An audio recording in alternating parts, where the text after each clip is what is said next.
Alright, today I'm going to be answering a couple of questions that you guys left in my last Q&A video. If you want to be a part of the next Q&A video, all you got to do is leave your questions down in the comments section of this video, and I'll try to answer as many as possible. With that being said, I hope you guys have a wonderful day, stay safe and stay clean, and let's answer some questions. Alright, so the first question is going to be from Noble Shadow. Who's your favorite silver, gold, and legendary character? Alright, so for silver, my favorite character is definitely going to be Dr. Fate. He's a really good support character, and he works really great for every single team. And for gold, it's definitely going to be AAA batteries or Atlantean Armored Aquaman, because his special 2 does dot damage and it power drains, and his passive heals up himself and the entire team. As for who my favorite legendary character is, it's definitely going to be Black Manta. He's a really good damage dealer, and also I like it when my damage dealers don't have a little bit of health or can die really quickly, because I feel like that kind of defeats the purpose of the character. I really like it when a character can stand alone and do a lot of things at the exact same time, and especially for a legendary character, I definitely think that's necessary, so I really like Black Manta. The next question is going to be from Mirks1122. I think I said the name right. How do I get my gear for Batman Ninja Robin, and how do I build King of Atlantis Aquaman and Atrocitus? Okay, so first, if you want to get the gear for Batman Ninja Robin, you can get it off of chests off the special offers section,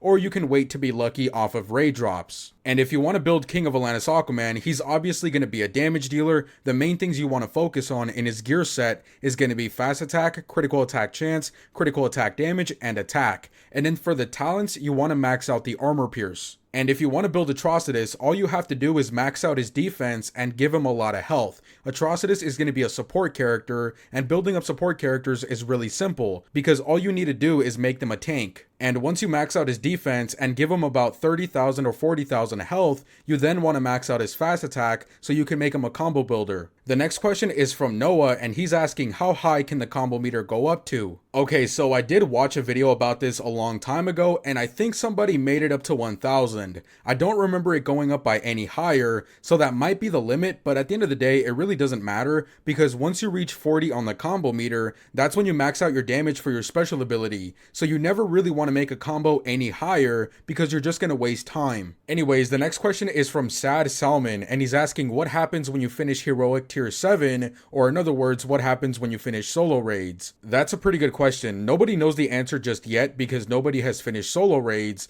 but if I were to guess, I'm really hoping that when you finish solo raids, you're going to be able to restart back at normal mode. Now, eventually, we will get a brand new event, and I'm hoping that when you finish a specific event and it comes back, that you're going to be able to keep on replaying that event so you can keep getting rewards. Otherwise, you're not going to be able to do anything. Moving on to the next question is going to be from Godspeed, and this is a really good question. He's asking what gear talents should tanks, damage dealers, and support characters have? Okay, so I'm not going to get super in depth, but if you're going to build a support character, you're also going to build him as a tank. Pretty much every single good tank in the game is going to be a support character. And like I said earlier, all you really need to focus on is health, defense, and fast attack. Now for damage dealers, it can be a little bit different depending on the character. If a character does a lot of basic attack damage, you're definitely going to want to add fast attack. But for a character like Silver Banshee, you don't really need to add fast attack. But for every single damage dealer in the game, you're always going to want to add critical attack chance and critical attack damage, and of course you want to add as much attack as possible. Another thing you really have to take in mind is what team are you going to put your characters in, because sometimes some characters are going to change up the way that you're going to build other characters in your team.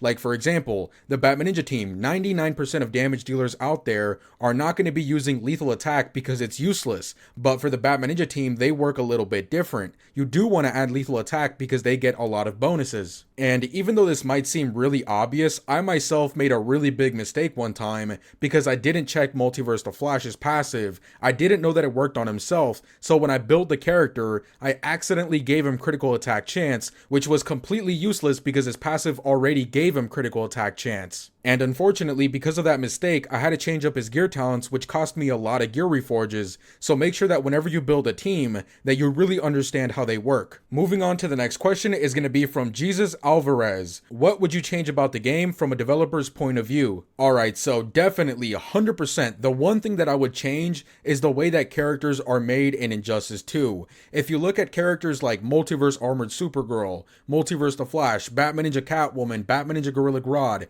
pretty much much every single legendary character, the biggest problem with all of those characters is they have a lot of different passives and a lot of different things going on. Now, on paper, this sounds like a really good idea, but when you make characters have a lot of passives, it really throws off the balance of the game. First of all, you're not going to be introducing characters that often because one character is basically like 10 characters in Injustice 2 Mobile. And if you do want to try to get these characters, it is going to take you a very long time. And once you do get the characters, the other characters that have, maybe one passive or maybe not armor pierce in every single special ability, those characters are going to be completely useless. And if you think about it, this is going to make the game really boring unless you want to keep on grinding week after week just to get one character. And it's also going to make it so that if you want to buy the character, they're going to be very overpriced. And I definitely think this is why Injustice 1 had a way better lifespan and why the game was a little bit more enjoyable.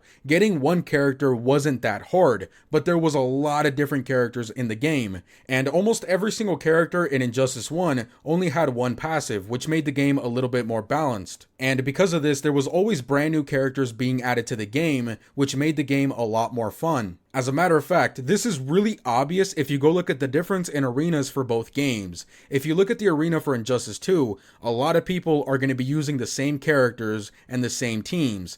But if you go over to Injustice 1, there is so many different characters that a lot of people are going to be using very different teams and very different characters. Alright, with that being said, let's move on to the next question, which is going to be from Gulshan Anand. I think I said his name right. His question is, which silver character do you want to be gold or even legendary by adding passives to them? Okay, so earlier I was talking about how Black Manta is my favorite legendary character because he's got a little bit of defense on him and he does a lot of damage. And I feel like Silver Cyborg is kind of like the silver version of that because Silver Cyborg has a secret multiplier on his special 3 which allows him to do a good amount of damage and his passive makes him really tanky. So if you give this character gold or legendary stats, he's going to be a better tank and a better damage dealer. And if you gave Silver Cyborg one more passive, I would really like for his passive to max out his defense. So that way, the only thing that you need to focus on to make this character tanky is to get him up to 5 or 6 stars. And for his special abilities, again, his special 3 already has a secret multiplier, so you don't really need to touch that. But for his special 1, I don't really like how much power drain it does. I would definitely love to see that upgraded. Moving on to the next question is going to be from Ace Spades, and he's asking if the people that we fight in Arena are real people or just AI. Okay, so in this game, you're not going to be fighting any players live. It's all going to be AI. And some people don't really like this. A lot of people seem to think that it would be a lot better if you fought real people in real time. I'm not really a big fan of this idea because first of all, this game can barely even run itself with the AI, never mind trying to connect with other people. And I think a really big reason why I don't like this idea either is because I know that a lot of people really like to zone in these types of games, and I really don't like that. I really hate it when people just camp in the corner. It makes the game really boring. It makes it really frustrating. I would much rather just deal with an AI. Moving on to the next question is going to be from Ed MC. Who is better with Entangling Poison Ivy, Last Laugh Joker or Heartbreaker Harley Quinn? Okay, so either way you go is going to be a good idea because this team does a lot of damage. But the character that does more damage is going to be Heartbreaker Harley Quinn. So if you are going to pair up somebody with Entangling Poison Ivy, it's going to be Heartbreaker Harley Quinn. But Heartbreaker Harley Quinn is only going to be doing more damage than Last Laugh Joker if you have Arkham Knight Batman. If you do not have Arkham Knight Batman, then you should probably use Last Laugh Joker instead of Heartbreaker Harley Quinn. Moving on to the next question is going to be from Senity.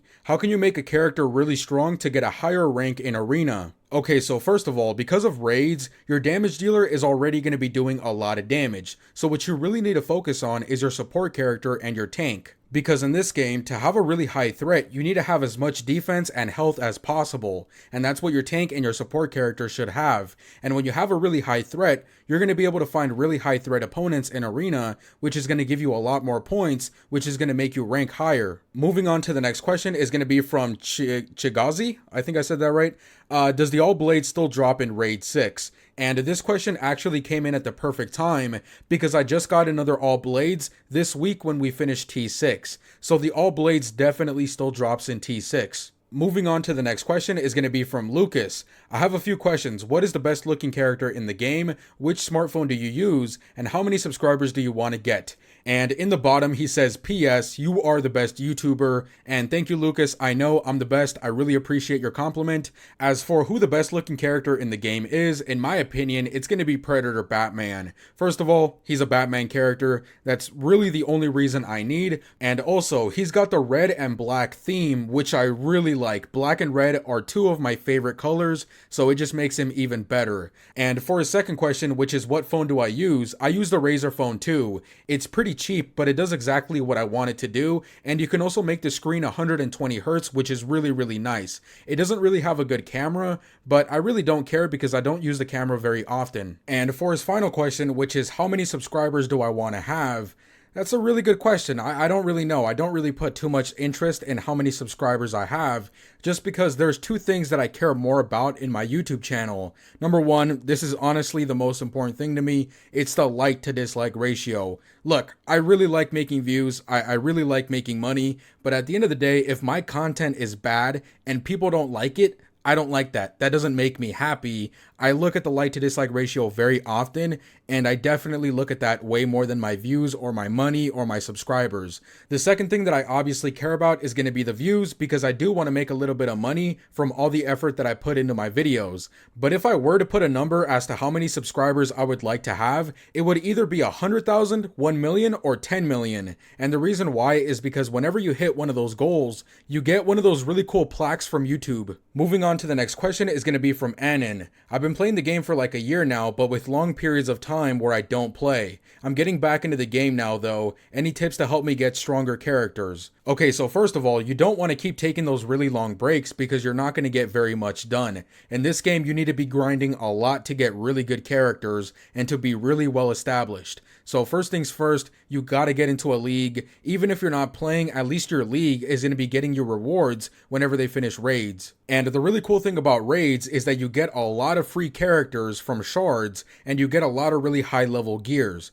But you're also going to be getting league credits, which is going to allow you to buy King of Atlantis Aquaman and Power Girl, which are two of the best characters in the league store. After a few months, your roster is going to get a lot bigger because you're getting characters from raids, and you're also going to want to be farming campaign. And then when your roster gets bigger, arena gets a lot easier. So that means that you're going to be able to unlock more characters. Moving on to the next question is going to be from Zero. He's basically asking, out of all of the communities out there, why did I choose Injustice 2? Why did I choose to make videos about Injustice 2 Mobile? And that's a really good question. So I'm definitely not a professional when it comes to YouTube or anything like that, but the way that I saw it was Injustice 2 Mobile was a very difficult game to get into because you got to be doing a lot of grinding. And if you haven't been playing the game for very long, your roster is not going to be pretty big and you're not going to be doing a lot of interesting things. When I started my channel, my roster was already pretty big because I had already been grinding the game for a very long time. And so I just kind of assumed that a lot of people cannot be making videos about Injustice 2 Mobile because a lot of people haven't played the game long enough to actually have a really good roster. And I also noticed that a lot of people that were posting videos about Injustice 2 Mobile and had a really good roster, all they would do was just play raids, and they would show raids gameplay. And that's cool, but it gets really boring. I think a lot of people want to watch something a little bit different. And I noticed that a lot of people didn't do very much commentary for Injustice 2 Mobile. The only guy that was really, really popular with it was How To Computing. And so I kind of just took that model, but I did it my way. I wanted to do it about things that I wanted to talk about. And I think it was actually really, really easy to get, a good amount of subscribers for this game, just because, again, a lot of people weren't doing that stuff. Of course, if it was up to me, I would much rather make Call of Duty content because I have a lot more fun playing that game, and I've been playing it for so many years. But the problem with that is that so many people are doing gameplays and videos about Call of Duty that getting popular or getting recognized in that industry is very, very difficult. Moving on to the next question is going to be from, oh my god, it's Dr. Fate himself. He's asking, is AAA batteries good in solo raids, or is King of Atlantis Aquaman better?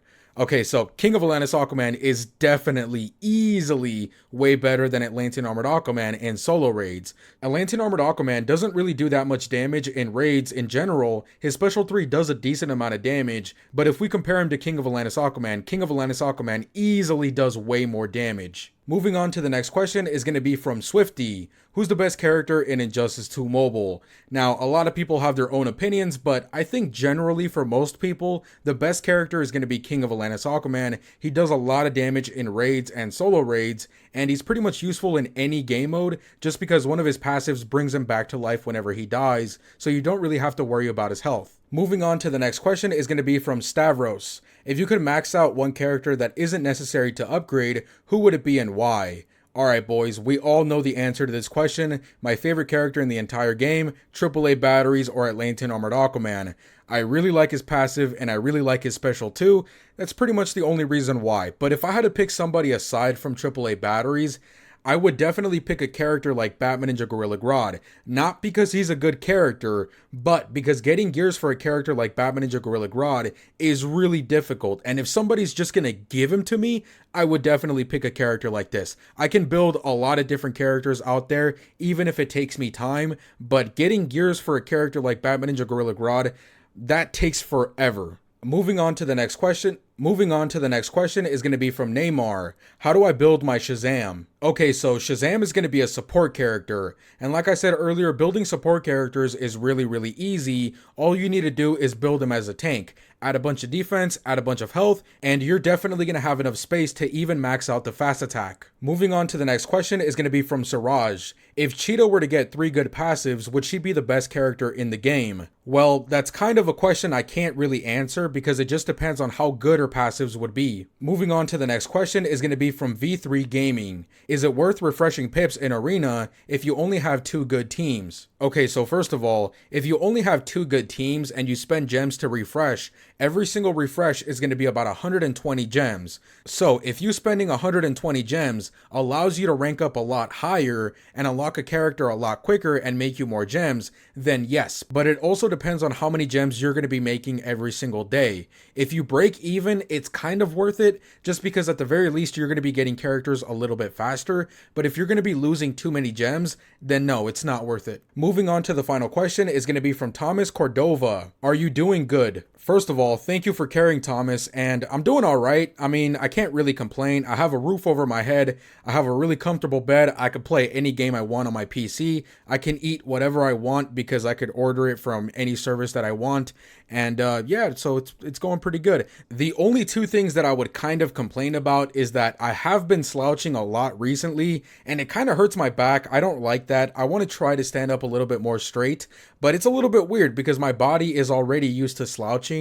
I don't know, it feels weird to stand up straight. And the second thing that I would complain about would be my throat. I know I don't really make that many videos, but whenever I do make a video, I try to make my audio as best as possible. That is one thing that I really care about. And so I spend hours talking on the microphone every single day for every single video. And it's kind of starting to hurt my throat a little bit, but I guess that's a small price to pay for making really good content. Anyways, guys, that's pretty much it. I don't know if I'm going to say this in the intro, but I'm just going to say it right now. If I didn't answer your question, it's most likely because your question would take way too long to answer, or it's going to be because this video is already too long. Anyways, guys, with that being said, I hope you guys have a wonderful day. Stay safe and stay clean, and I'll see you guys later.